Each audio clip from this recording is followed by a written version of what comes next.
My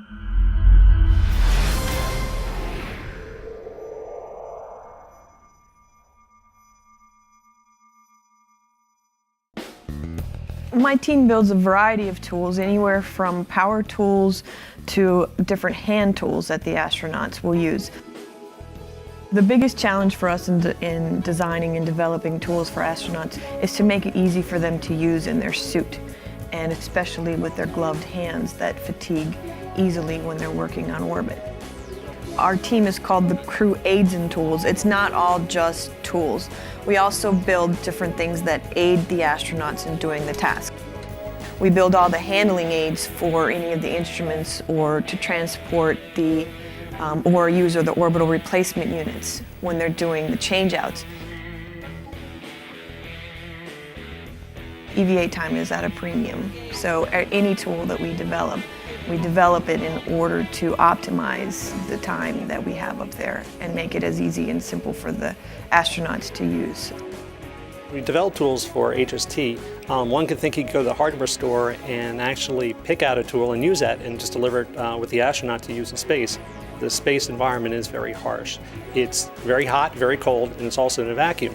And most tools, power tools for example, that you pick up from Home Depot, just would not survive in the environment of space. The repair task for this one instrument that's about the size of a refrigerator, we call it STIS, but STIS is an acronym for Space Telescope Imaging Spectrograph. And that task is a little bit different than what we normally do.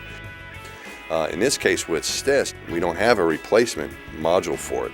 So what we're going to do is we're going to try to replace a card that has failed inside of the box. To actually open up an instrument and pull a board had never been thought of nor conceived that we would want to do that, and therefore the interfaces were not very friendly to an astronaut. In fact, there's 110 of these very small screws that we need to remove from the instrument in order to gain access to the board we need to replace. The beauty of the fastener capture plate is it does capture all the fasteners, but it's got a clear window. And that clear window enables the astronaut, when he takes that power tool, he can actually see the little tiny bit going into the little tiny fastener. So we have not blocked any of his visibility, yet when he takes that fastener out, it won't come out the little hole that the tool passed through. I like all the tools, but the one that I'll probably be using the most is this mini power tool.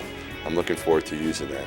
It's a little drill that is a unique tool that I think is going to be used in space for a long time. So I'm very glad we're going to be the first ones to use it. And I bet you're going to see a lot of space crews using them for many years on new spaceships. It's going to be a pretty cool tool.